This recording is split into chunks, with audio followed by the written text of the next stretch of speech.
In early 2025, several bullion dealers did something unprecedented. They removed silver products entirely from their websites. No prices, no delivery dates, just a quiet notice, temporarily unavailable. At the same time, premiums on 1 kilogram silver bars surged by over 40%, even as the global spot price barely moved. Then came the most telling signal. In Shanghai, reported silver inventories collapsed by more than 80% in a matter of months, forcing emergency shipments of hundreds of tons toward London, where vaults were already strained. So the question is no longer about price. It is simpler and more disturbing. When the market refuses to quote, what exactly is it trying to hide? To understand why silver is suddenly disappearing, we need to step back and look at how this market actually works. For most of history, silver was not a commodity, it was money. Until 1965, silver coins circulated as legal tender in the United States and many other countries. They were removed not because silver lost value, but because governments needed the freedom to create more currency than physical metal would allow. What replaced it was a paper-based system. Futures contracts allowed silver to be traded without ever changing hands. In theory, this added liquidity. In practice, it created a market where claims multiplied far faster than the metal itself. One key concept here is backwardation, a condition where immediate delivery becomes more expensive than future delivery. In normal markets, this is rare and temporary. In stressed commodity markets, it is a warning sign that physical supply is no longer meeting real demand.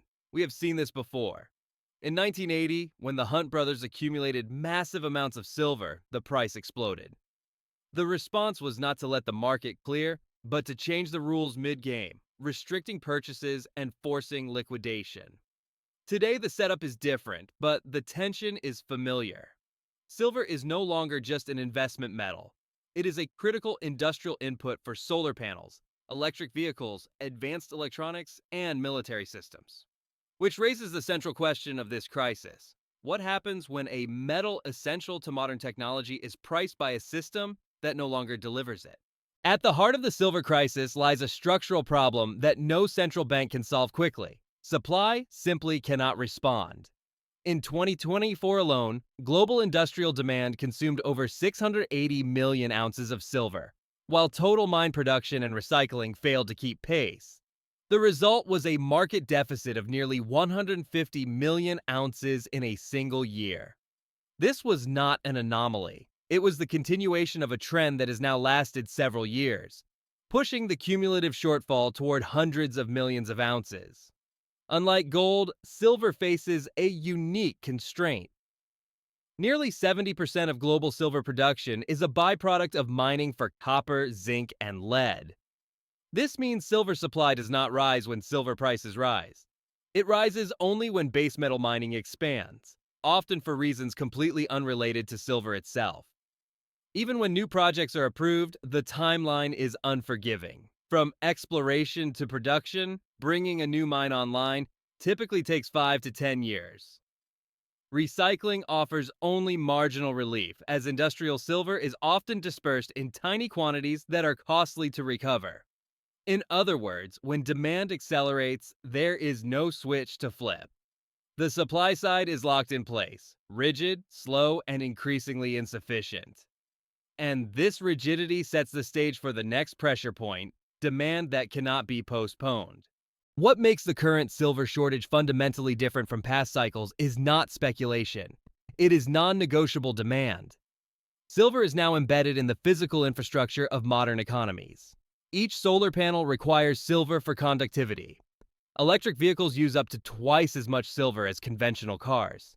Advanced data centers, 5G networks, and artificial intelligence hardware all rely on silver's unmatched electrical and thermal properties.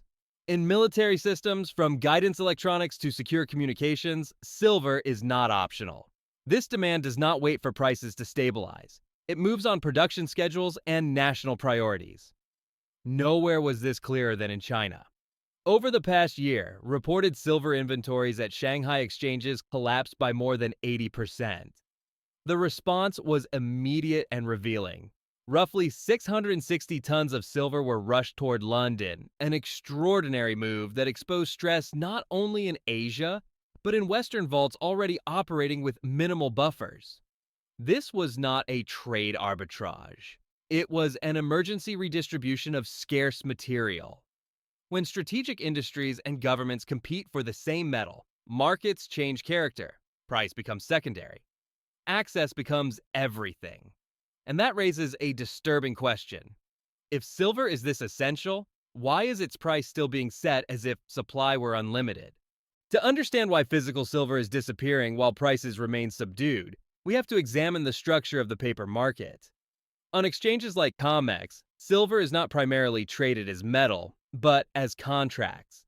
For every single ounce of physical silver available for delivery, between 100 and 400 paper claims can exist simultaneously. These contracts are bought, sold, and settled without metal ever moving. Most participants never intend to take delivery. The system relies on that assumption. This is not accidental, it is design. History shows what happens when that assumption breaks. In 1980, as physical silver tightened, regulators invoked Silver Rule 7, restricting purchases and forcing liquidation. The market was stabilized, not by supply, but by changing the rules. Today, similar signals are emerging. In South Korea, banks halted retail silver sales to protect inventory. In China, access to precious metals has increasingly been treated as a matter of policy rather than free trade.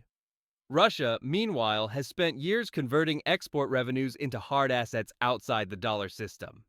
These are not isolated actions. They point to a broader reality. When physical scarcity collides with paper promises, governments intervene, not to reveal the truth, but to manage it. And once intervention begins, markets stop being neutral. Silver is not the first strategic material to expose the weakness of global pricing systems. We have already seen this pattern elsewhere. Rare earth elements offer a clear parallel. China controls roughly 70% of global rare earth mining and over 90% of refining capacity. For years, prices appeared stable until exports were restricted. Suddenly, supply chains across defense, energy, and technology industries were forced to confront a reality that price signals had long concealed. Concentration equals leverage. Silver is following a similar path, but through a different mechanism. Instead of production dominance, the distortion comes from financialization. The gold to silver ratio now sits near 79 to 1, far above its long-term historical average of around 69 to 1. On paper, silver appears cheap. In physical markets, it is increasingly scarce. This divergence has consequences. Green energy projects face rising input costs just as governments push aggressive decarbonization targets. Technology manufacturers encounter delays and higher capital requirements. And within financial markets, a far more fragile risk looms: delivery failure. If even 10% of paper silver holders were to demand physical settlement, exchange inventories would be rapidly exhausted. The result would not be a smooth repricing, but a disorderly scramble. Contracts settled in cash, confidence eroded, and trust permanently damaged. At the geopolitical level, the imbalance deepens inequality. Countries with stockpiles gain resilience. Those dependent on imports absorb inflation, shortages, and strategic vulnerability. The system can tolerate distortion for a time. What it cannot tolerate indefinitely is reality asserting itself all at once. When a commodity becomes strategic and scarce, the response cannot rely on markets alone. For governments, the first step is transparency. Disclose reserve policies and audit critical inventories. The second is resilience. Build domestic refining and recycling capacity and treat key inputs, like silver, the way nations already treat energy security. For industry, the priority is substitution and efficiency. Some applications can reduce silver loadings, others cannot. That difference matters, because it determines which sectors will be protected when shortages intensify. For investors, the lesson is uncomfortable but simple. In a stressed market, paper exposure behaves differently than physical ownership. Contracts can be settled in cash. Physical metal cannot. As for price, the range of outcomes is wide. A base scenario places silver in the $75 to $100 range by 2026, consistent with bullish institutional forecasts. A higher scenario, $120 to $170, emerges if paper markets lose credibility and physical premiums become the true signal. A lower scenario exists only if major holders release reserves aggressively, buying time at the cost of future scarcity. The key point is not prediction, it is preparation for a market where the rules can change overnight. What we are witnessing in the silver market is not chaos, it is a pattern.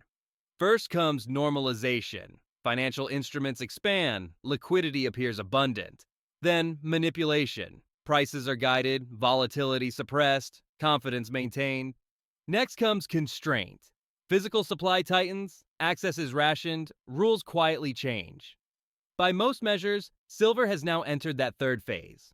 After years of cumulative deficits, approaching 820 million ounces, the gap between paper promises and physical reality is no longer theoretical. It is operational. And history suggests that once this stage is reached, outcomes accelerate rather than stabilize. The question then is not whether silver matters. It is who will have access to it when it matters most. Are you holding physical metal, paper exposure, or nothing at all? And how do you prepare for a system that may reprice reality without warning? If you want to follow how this story unfolds, subscribe, stay alert, and stay prepared.